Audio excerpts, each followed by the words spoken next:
Student, today that we are going to study about the application of Gauss's law. You have already studied about the Gauss's law. Gauss's law के बारे में already हम पढ़ चुके हैं. अब इसकी 3 एप्लीकेशंस जो हैं वो आपकी बुक में गिवन है. जो पहली एप्लीकेशन है वो है intensity of field inside a hollow charge sphere. इन तीनों में हमने इलेक्ट्रिक फील्ड इंटेंसिटी ई की वैल्यू को फाइंड आउट करना है. पहले केस में हमने एक हॉलो चार्ज स्फीयर ले लेना है. सेकंड, आपके पास इसकी एप्लीकेशन गिवन है electric intensity due to infinite sheet of charge. और थर्ड इसकी एप्लीकेशन है electric intensity between the two oppositely charge parallel plates. तो ये 3 इसकी एप्लीकेशंस हैं गॉसेस लॉ की. ये बहुत ही इंपॉर्टेंट है एग्ज़ाम के पॉइंट ऑफ व्यू से. ये मोस्टली आपके लॉन्ग क्वेश्चंस में ये एप्लीकेशंस जो हैं वो आती हैं. अब आज हम इसकी फ़र्स्ट एप्लीकेशन जो है उसको स्टडी करेंगे. पहली इसकी एप्लीकेशन है electric intensity of a field inside a hollow charge sphere. कि हमने इलेक्ट्रिक फील्ड इंटेंसिटी एक हॉलो चार्ज स्फीयर में फाइंड आउट करनी है. अब हॉलो चार्ज स्फीयर क्या चीज़ होती है? इसके लिए हम एक स्फेरिकल ऑब्जेक्ट लेंगे जो अंदर से बिल्कुल खाली होगा. ठीक है, स्फीयर हमने लेना है लेकिन वो कौन सा होगा? हॉलो होगा. ठीक है, तो हमारे पास एक हॉलो जो है वो चार्ज स्फीयर होगा और उसकी सरफेस के ऊपर हम क्या करेंगे? अंदर से खाली होगा और उसकी सरफेस के ऊपर हमारे पास क्या होंगे? चार्जेस होंगे.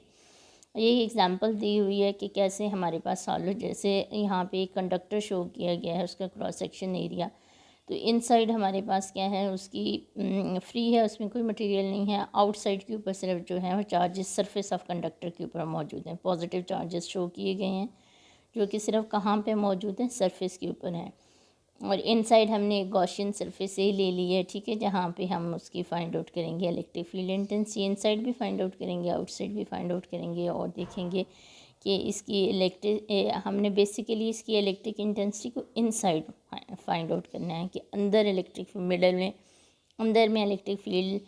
हमने एक हॉलो चीज़ ले ली, अंदर से खाली है. जैसे हमारे पास जो होती है सिंपल बॉल, जिससे बच्चे खेलते हैं, बॉल होती है, प्लास्टिक की बॉल्स होती हैं. तो अंदर वाला हिस्सा उसका क्या होता है? खाली होता है, एम्प्टी होता है. और आउटसाइड पे हम चार्जेस प्लेस करेंगे और देखेंगे कि अगर हम बाहर सरफेस के ऊपर चार्जेस प्लेस करें तो अंदर उसका क्या इफेक्ट होता है, अंदर इलेक्ट्रिक फील्ड इंटेंसिटी कैसी होती है. अच्छा, इसके लिए कंसिडर करने के लिए हम क्या करेंगे? सबसे पहले suppose that a hollow conducting sphere of radius R. Conducting sphere का मतलब है चार्जेस वो कंडक्ट कर सकता हो, चार्जेस उसमें मूव कर सकते हैं, चार्जेस को वो अलाउ करता हो कि वो एक जगह से दूसरी जगह पे जा सकें. और उसका हमने रेडियस क्या लेना है? कैपिटल आर ले लेना है. Is a given positive charge Q. उसकी सरफेस के ऊपर हमने चार्ज क्यू प्लेस कर देना है. अब हमने क्या करना है? अंदर से बिल्कुल खाली है, सरफेस के ऊपर हमने चार्ज जो है वो प्लेस कर दिया है.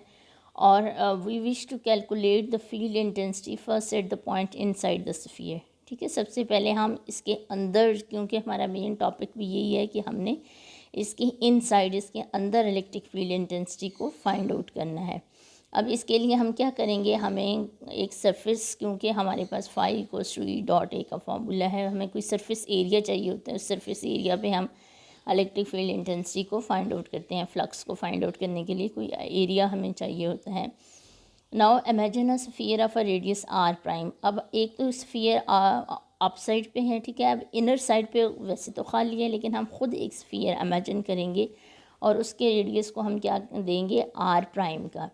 क्योंकि वो इनसाइड है, अंदर है, उसका साइज़ जाहिर सी बात है क्या होगा? स्मॉलर होगा. किससे होगा? जो बाहर वाला रेडियस, पूरे स्फीयर का रेडियस हमने सेंटर से लिया है उससे. To be inscribe within the hollow charge sphere. ठीक है, कि हमारे पास हमने एक छोटा स्फीयर लिया है जो कि कहाँ पे मौजूद है? इस बड़े स्फीयर के अंदर मौजूद है और उसका रेडियस बाहर वाले स्फीयर से क्या होगा? स्मॉल होगा. The surface of this sphere is a Gaussian surface. हम कहेंगे कि इसकी सरफेस को हम क्या करेंगे? Gaussian surface. ऐसी सरफेस जिस पे हम गॉसेस लॉ को अप्लाई कर सकें. Let phi be the flux. और गॉसेस लॉ किससे रिलेटेड? फ्लक्स से. तो इसका मतलब है हमें इधर क्या फाइंड आउट करना होगा? पहले फ्लक्स फाइंड आउट करना होगा. Let phi be the flux through this closed surface. जो अंदर हमने गॉसियन सरफेस कंसिडर की है उसके ऊपर हम पहले क्या करेंगे? फ्लक्स फाइंड करेंगे. It can be seen in the figure that the charge enclose by the Gaussian surface is zero, क्योंकि चार्ज तो ऊपर सरफेस पे है, अंदर जो है तो कोई चार्ज नहीं है, चार्ज को तो हमने सरफेस के ऊपर प्लेस किया हुआ है, तो इनसाइड चार्ज हमारे पास क्यू की वैल्यू क्या है, ज़ीरो है।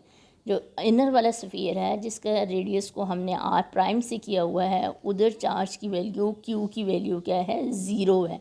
चार्ज सिर्फ हमने क्या किया हुआ है, सरफेस के ऊपर रखा हुआ है, लेकिन हमें फाइंड आउट क्या करना है, हमने इनसाइड जो है वो उसका फाइंड आउट करना है इलेक्ट्रिक फील्ड इंटेंसिटी और फ्लक्स को।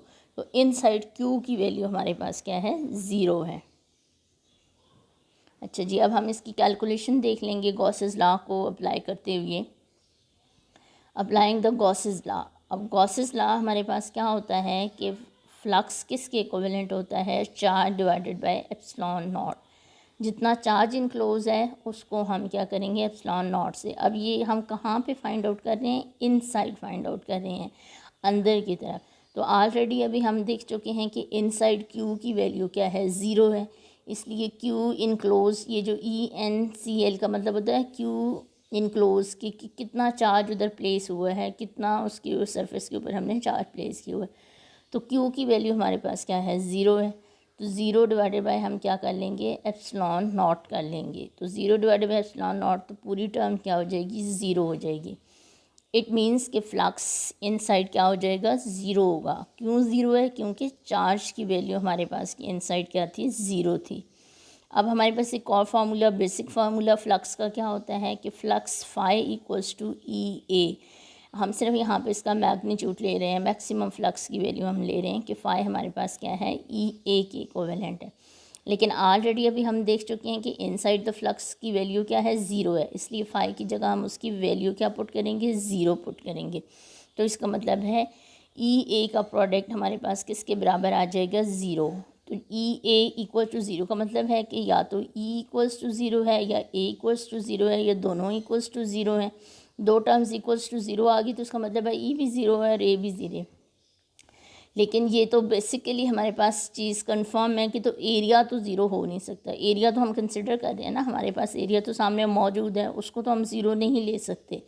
तो ऑब्वियसली फिर दूसरी चीज़, अगर A ज़ीरो नहीं हो सकता तो इसका मतलब है इन दोनों टर्म में कोई एक टर्म तो ज़ीरो है, जिसकी वजह से इन दोनों का प्रोडक्ट हमारे पास क्या आ रहा है, ज़ीरो आ रहा है। तो ये तो पॉसिबल ही नहीं है कि A हमारे पास क्या हो, ज़ीरो।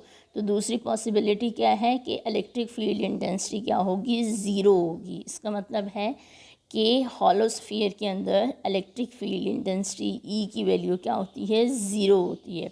इट मीन्स इसको हम क्या, इसका रिज़ल्ट कंक्लूड कर सकते हैं कि थर्स द इंटीरियर का मतलब है इनसाइड ऑफ अ हॉलो खाली charge metal sphere is field free region. Field free region का मतलब है उसमें कोई इलेक्ट्रिक फील्ड मौजूद नहीं होगी। ऊपर चार्ज है सरफेस के अंदर, लेकिन अंदर हमारे पास वो बिल्कुल क्या है, कोई उसका इफेक्ट हमारे पास आ नहीं रहा।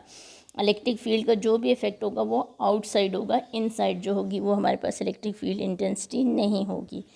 As a consequence, as a result क्या होगा, any operators place within a metal enclosure is shielded. इसलिए अक्सर हमारे पास क्या होती है, इलेक्ट्रॉनिक्स की चीज़ों को हम इनसाइड जो है चार्ज स्फीयर जब हम प्लेस कर देंगे तो हमारे पास उसके ऊपर जो होते हैं कोई इलेक्ट्रिकल इफेक्ट या चार्जेस के इफेक्ट जो हैं वो नहीं आते। तो हॉलो चार्ज स्फीयर के अंदर बाहर चार्ज आ भी जाए तो इनसाइड वो चीज़ क्या रहती है, सेव रहती है, उसके ऊपर कोई इफेक्ट नहीं। शील्ड का मतलब होता है प्रोटेक्टेड हो जाती है किसी भी इलेक्ट्रिकल इफेक्ट से। तो इट मीन्स कि electric field intensity inside the hollow charge sphere क्या होती है, ज़ीरो होती है।